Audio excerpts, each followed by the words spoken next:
नमस्कार। अच्छा, कभी ये सोचा है कि एक माचिस की तीली तो पलक झपकते ही जल जाती है, लेकिन वहीं लोहे में जंग लगने में सालों गुजर जाते हैं। आज हम इसी क्यों के पीछे के विज्ञान को समझने वाले हैं, जिसे कहते हैं रासायनिक गतिकी। इसे बिल्कुल आसान भाषा में समझेंगे। तो चलिए एक बहुत ही आसान सी बात से शुरू करते हैं। देखिए, जैसे हम ये पता लगाते हैं ना कि कोई कार कितनी स्पीड से चल रही है, बिल्कुल वैसे ही हम ये भी पता लगा सकते हैं कि कोई केमिकल रिएक्शन कितनी तेजी से हो रहा है। देखिए, कुछ रिएक्शंस जैसे कि किसी चीज का जलना तो कमाल की तेजी से होते हैं, और कुछ दूसरे जैसे लोहे पर जंग लगना, उसमें तो सालों लग जाते हैं। बस किसी भी रिएक्शन की इसी स्पीड को समझना ही केमिकल काइनेटिक्स है। तो सवाल ये उठता है कि केमिस्ट्स मतलब जो रसायन शास्त्री होते हैं, वो इस स्पीड को साइंटिफिकली मापते कैसे हैं? वो इसे एक नाम देते हैं, अभिक्रिया की दर, या जिसे हम कहते हैं रेट ऑफ रिएक्शन। इसका मतलब बहुत सीधा सा है कि जो चीजें रिएक्शन में हिस्सा ले रही हैं, यानी हमारे रिएक्टेंट्स, वो कितनी तेजी से इस्तेमाल हो रहे हैं, या फिर जो नई चीज बन रही है यानी प्रोडक्ट, वो कितनी तेजी से बन रहा है, बस। अब यहाँ एक बहुत दिलचस्प बात है।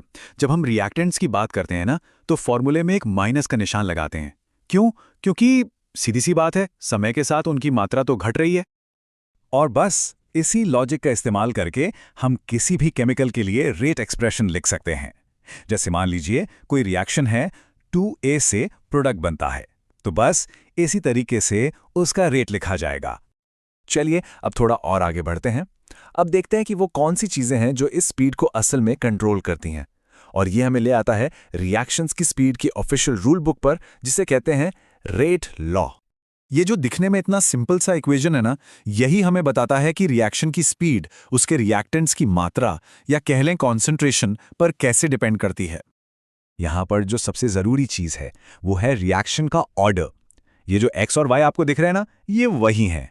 और एक बात याद रखने वाली है, ये सिर्फ और सिर्फ एक्सपेरिमेंट से ही पता चलते हैं। अच्छा, अब एक ऐसी जगह आते हैं जहां अक्सर स्टूडेंट्स को कंफ्यूजन होता है।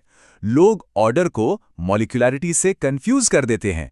तो चलिए इस कंफ्यूजन को हमेशा के लिए खत्म करते हैं। देखिए, सीधी सी बात है, ऑर्डर जो है वो एक्सपेरिमेंट से निकलता है, और ये जीरो, फ्रैक्शन कुछ भी हो सकता है।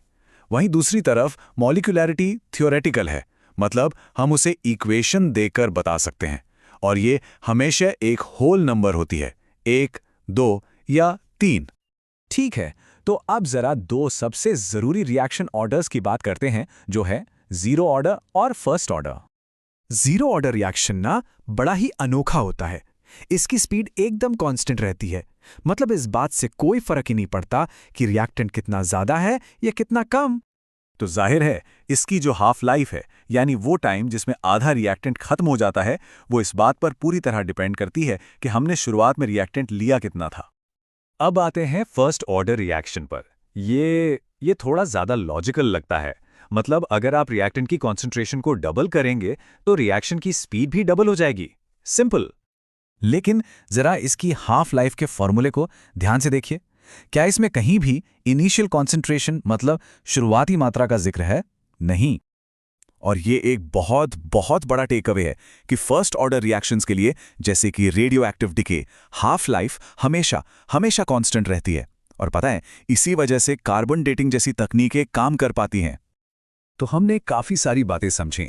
चलिए एक बार फटाफट से उन सभी जरूरी टूल्स को समराइज कर लेते हैं जो अब हमारी केमिकल काइनेटिक्स की टूल किट में हैं। तो ये हैं हमारे मेन कॉन्सेप्ट्स। रेट को कैसे डिफाइन करते हैं, रिएक्शंस का रूल बुक यानी रेट लॉ, ऑर्डर और मॉलिक्यूलैरिटी के बीच का वो जरूरी फर्क, और हाँ, जीरो ऑर्डर की हाफ लाइफ जो शुरुआती मात्रा पर डिपेंड करती है, और फर्स्ट ऑर्डर की हाफ लाइफ जो हमेशा कांस्टेंट रहती है। दवाइयों को जल्दी बनाने से लेकर खाने को खराब होने से बचाने तक केमिकल काइनेटिक्स के प्रिंसिपल्स सच में हर जगह है। और ये हमें एक आखिरी सवाल पर लाकर छोड़ता है।